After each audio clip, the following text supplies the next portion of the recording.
Our June tip is about creating purpose-driven messages. Now, the goal here is that all the writing you're doing for work is trying to achieve outcomes. You get paid for the results of your writing, not the writing itself. And so you want to make sure that you are driving those results. And the way to do that is by thinking about the beginning of your message and the end of your message. Okay, where we can give people some information about what their responsibility as the reader of the message is. So first of all, you want to ask yourself if your goal is to tell people something or to get them to do something. Those are two different kinds of messages.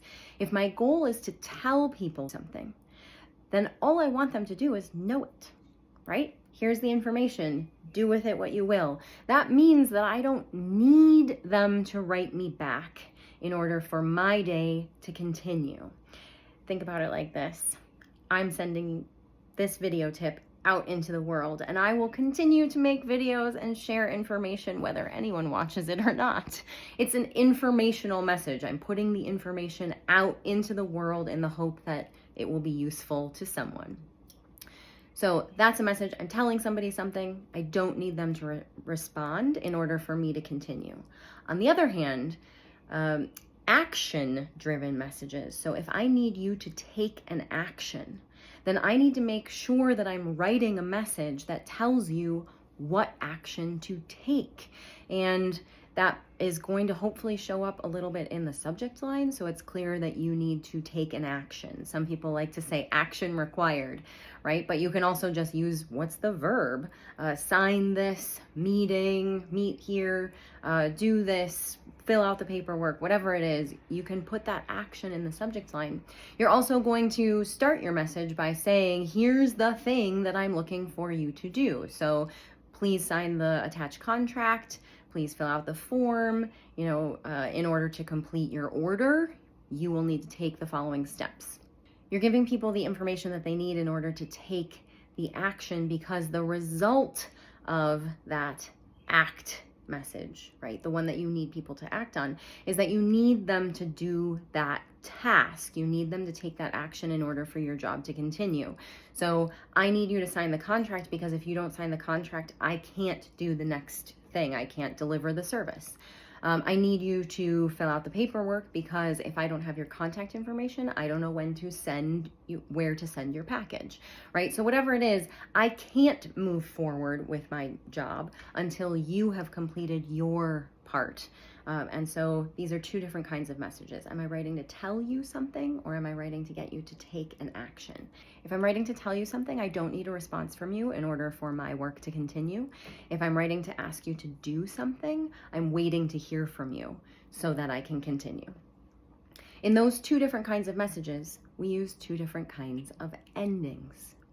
So a message where I'm telling you something and I don't need a response from you will probably end with a sentence like, let me know if you have any questions, because that's an open invitation. I don't need anything from you, but if you need something from me, you should feel free to contact me about that. So let me know if you have any questions goes on informational messages, messages you don't need a response to. If you need the person to take an action, then the end of that message should explicitly tell or ask with a question mark what action you want them to take. And that means using a phrase, a sentence like, please do the thing, whatever that thing is, by, and then provide a deadline. When do you want it done by, or when do you need it by? So that, and then connect it to an outcome, because people are mentally more prepared to act if they understand what's going to happen as a result of that action. So you're going to say, please do X by date so that Y can happen.